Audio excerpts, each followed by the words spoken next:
Alhamdulillahirrahmanirrahim. Wassalatu wassalamu ala asrofil anbiya'i wal mursalin Sayyidina Muhammadin wa ala alihi wa ashabihi rasulillahi ajma'in, amma ba'd.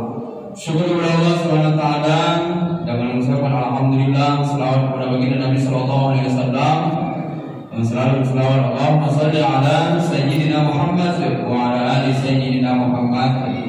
Selain lain rahmat oleh Allah subhanahu wa ta'ala, syukur pada malam hari ini kita masih diberikan kesehatan oleh Allah, kita masih dapat menunaikan sholat isya berjamaah, tarawih serta witir insyaallah kita laksanakan pada malam hari ini secara berjamaah. Mudah-mudahan tarawih kita, qiyamul lail kita, dan seluruh ibadah kita bulan suci Ramadan tahun ini semuanya diterima oleh Allah. Dan tahun Ramadan yang telah lalu juga insyaallah kita dipertemukan kembali pada tahun depan. Amin ya rabbal alamin. Sidang jemaah yang dirahmati oleh Allah subhanahu wa ta'ala, Allah katakan sedang dimana Allah, a'udzubillahi minasyaitonir rajim, fawailul lil musallin alladzina hum an salatihim sahun.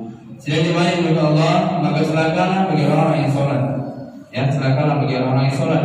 Alladzina hum an salatihim sahun. Melanjutkan dengan kata-kata alladzina hum an salatihim sahun, yaitu orang-orang yang lalai dalam salatnya. Maka sedang jemaah yang Allah Subhanahu wa taala, kategori lalai, para ulama menyatakan bahwa ada dua kategori lalai dalam salat. Yang pertama adalah celakanya orang yang salat. Yang pertama lalai, yang pertama adalah ketika seorang itu lalai dari waktu menunaikan ibadah salat. Kata Nabi sallallahu alaihi wasallam, "As-salatu fi awwali waqtiha."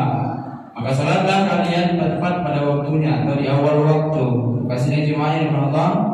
Yang golongan pertama, orang yang lalai dalam salatnya adalah orang yang lalai dari segi waktu dalam melaksanakan salatnya. Kemudian kategori lalai yang kedua, selain jemaah yang Allah Subhanahu wa taala, adalah lalai ketika menunaikan ibadah salat. Ketika ibadah salat, kata Allah, "Wasta'inu bis-sabri was-shalah." Mintalah dengan sabar dan salat. Innahu lakabiratun illa 'alal khashi'in. Jemaah, sesungguhnya itu berat dan kecuali bagi orang-orang yang khusyuk dalam salatnya. Maka jemaah yang Allah, lalai yang kedua kategorinya adalah ketika menunaikan ibadah salat itu berpikirnya tak kemana-mana, hatinya tidak tertumpu pada Allah Subhanahu wa taala.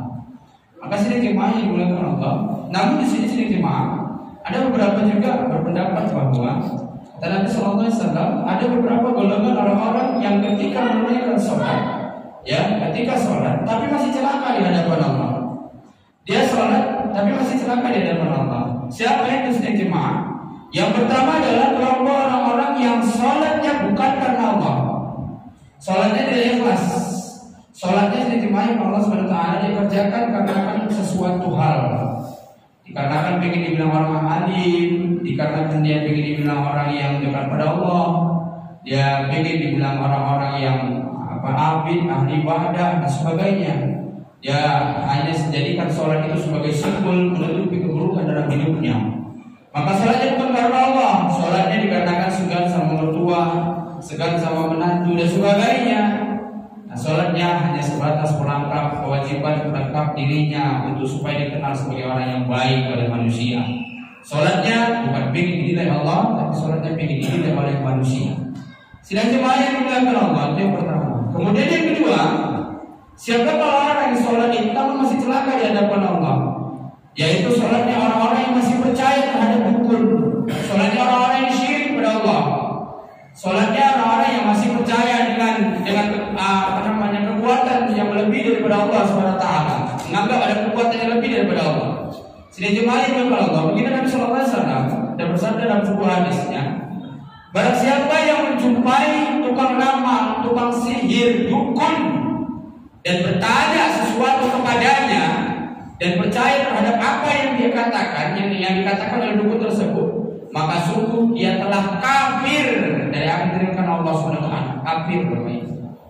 Maka sini dimana Allah Subhanahu wa taala sholat tapi masih percaya kepada dukun, kehilangan kereta bertanya pada dukun, mobil, tanya pada dukun, meramal sesuatu, minta laris dalam berdagang dan sebagainya, persugihan dalam perdagangan. Kasih dimana dimulakan Allah Subhanahu wa taala. Salatnya tidak diterima oleh Allah. Salatnya orang-orang yang syirik pada Allah Subhanahu wa taala, mengandalkan kekuatan yang lebih daripada Allah Subhanahu wa taala. Kasih dimana dimulakan Allah, dipertanyakan salatnya. Celaka di hadapan Allah. Kemudian yang ketiga, kasih dimana dimulakan Allah. Siapa orang yang salat namun masih celaka di hadapan Allah? Salatnya orang-orang yang bakhil, yang tak mau berzakat yang wajib atasnya. Kasih dimana dimulakan Allah. Bakhil, yang tak mau berzakat yang wajib atasnya. Siapa yang tidak mau menunaikan zakat, kata Nabi sallallahu alaihi wasallam, yang itu wajib atasnya untuk ditunaikan, maka sini jemaah nanti di akhirat hartanya akan dimiliki di kalung-kalung di leher-leher mereka. Maka harta tersebut dirubah oleh Allah Subhanahu wa taala menjadi ular jantan berwarna hitam, kata Rasul. Dan ular itu akan menjatuh kepala, pipi, badan orang-orang pemilik harta. Lalu ular tersebut mengatakan, akulah harta yang dulu kau tumpuk-tumpuk di dunia, yang tak kau sedekahkan dan tak kau zakatkan. Maka sini jemaah yang dilakukan Allah, salatnya orang-orang yang menumpuk harta, yang dia tak mau mengeluarkan zakatnya, tak mau bersedekah dan sebagainya. Salatnya orang-orang yang bakhil pada Allah, kikir, pelit pada Allah, berharta, tapi yang anggap harta itu miliknya. Orang tersebut masih celaka di hadapan Allah Subhanahu wa taala. Kemudian yang keempat, jemaah yang dimuliakan Allah, yaitu salatnya orang-orang yang sombong. Sombong itu merupakan pakaian Allah. Apabila ada rasa sombong dalam diri, merasa lebih dari orang lain, maka sini jemaah Allah gundul pada salatnya, tak diterima oleh Allah Subhanahu wa taala. Kesombongan itu milik Allah mutlak. Allah tak ada apa-apanya, la haula wala quwwata illa billah. Manusia tidak punya apa-apa, sini jemaah Allah. Tak ada kekuatan yang melebihi Allah Subhanahu wa taala. Sombong, merasa diri paling pintar, menjadi orang pintar sedikit ada masalah, tapi merasa diri paling pintar, nah itu perlu pertanyakan. Menjadi orang benar wajib, tapi merasa diri paling benar, sombong. Menjadi orang yang alim itu wajib, tapi menjadi orang yang merasa dirinya paling alim itu sombong. Merasa diri paling pintar, merasa diri paling suci, merasa diri paling benar, orang lain salah. Rasa diri paling besar, orang lain kecil, sombong. Sombong itu pakaian Allah. Kalau pakaian Allah pakai, maka Allah marah. Sebagai ayat Allah Subhanahu wa taala, maka celaka orang yang salat tapi dalam dirinya masih ada rasa sombong. Masih ada rasa sombong sebagai ayat Allah Subhanahu wa taala, walaupun sekecil apapun sombong itu. Rasa diri paling pintar, paling alim, paling benar dan sebagainya.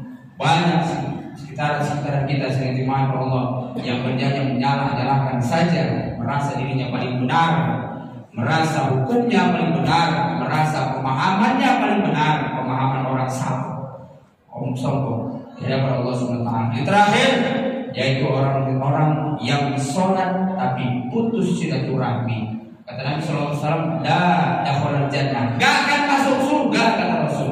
Siapa itu? Qati'ur rahmi, putus silaturahmi. Orang yang putuskan silaturahmi dengan sengaja, yang tidak saling bersamapan, masih ada rasa dendam dalam dirinya, yang dendam itu dibawanya sampai mati, maka sholatnya tak sempurna di hadapan Allah.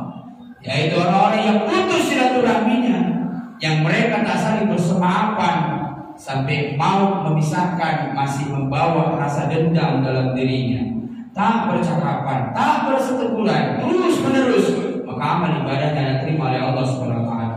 Sini jemaah yang dimuliakan oleh Allah Subhanahu wa taala, mudah-mudahan kita terhindar dari hal tersebut. Yang pertama, sholat kita ikhlas karena Allah. Yang kedua, kita tidak percaya pada dukun-dukun, ramal-ramalan, tak mau kita bertanya kepada dukun. Berdagang kita berdagang dengan ala kadarnya, ya kita minta kepada Allah Subhanahu wa taala, tak perlu minta persugihan keras dan sebagainya. Kemudian yang ketiga, sini jemaah Allah Subhanahu wa taala, hilangkan rasa sombong dalam diri. Yang keempat, jangan menjadi orang yang bakhil. Dan yang kelima, hindarkan putus silaturahmi. Mudah-mudahan sholat kita semua sempurna di hadapan Allah Subhanahu wa taala. Amin ya rabbal alamin. Wabillahi taufiq wal hidayah. Assalamualaikum warahmatullahi wabarakatuh.